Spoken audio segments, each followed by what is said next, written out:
It was a Tuesday, September 28th, 1965, at 6:21 a.m. in Grand Junction, Colorado, that I was born.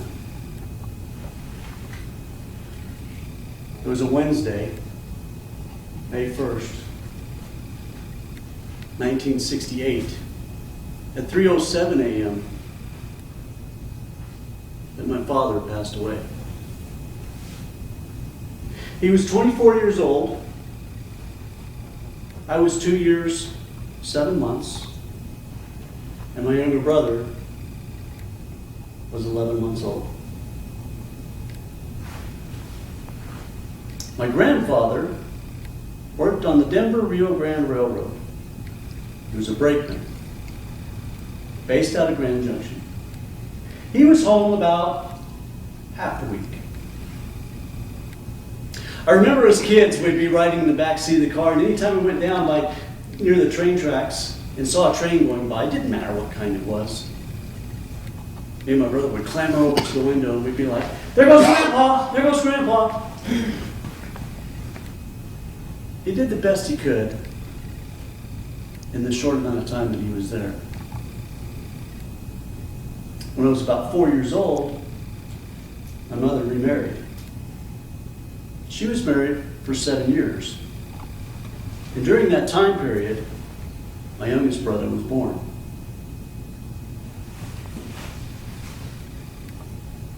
And while 7 years might seem like a good amount of time for influence, something just wasn't quite right.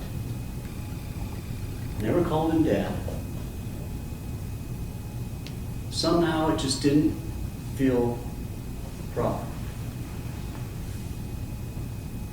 In fact, after they divorced, my youngest brother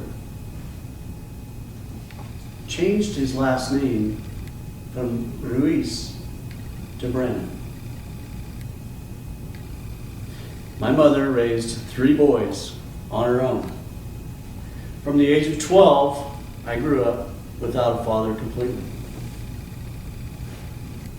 Now, you would think that I would have done some things to help her out, that I would, being the oldest, would have helped her out around the house, but actually I was a bit of a ruffian. A hood, they called us back in those days.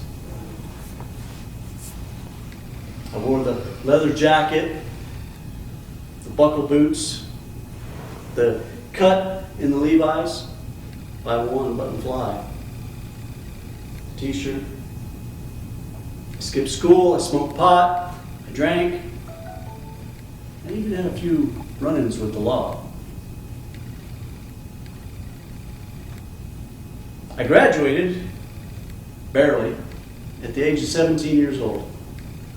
I had no idea what I was going to do from that point forward. It was then when a friend of mine came to me and he said, "Hey," he says, "I'm going to go in the Marine Corps. Why don't you come down and talk to the recruiter with me?" I said, "Okay." He did nothing else. Well, I went down and talked to the recruiter. I liked what he had to say, so I said, "Sure, why not?"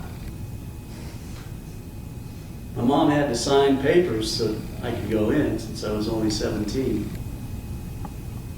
She did. She acted like she was hesitant and reluctant about it, but deep down inside, I think she thought it would do me some good. When I went in, I went strictly reserves. Because you see, I was in love. I had a girl, I was in love, and I thought, you know what, there is no way I'm going to be gone from her for any kind of extended length of time. It's not going to happen.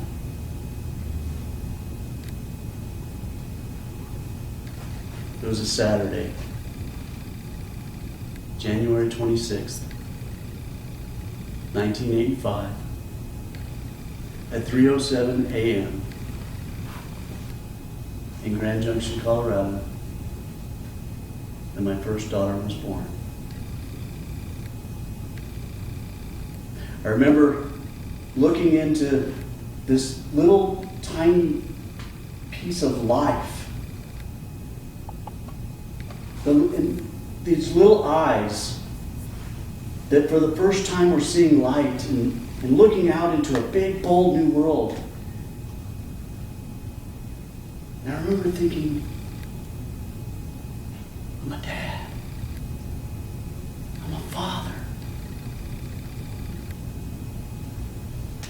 And while in one breath I was so excited and elated, and in another breath I was terrified. I thought to myself, what do I do? What do I say? How do I act? I don't know how to be a dad. Something deep inside said, you can do this.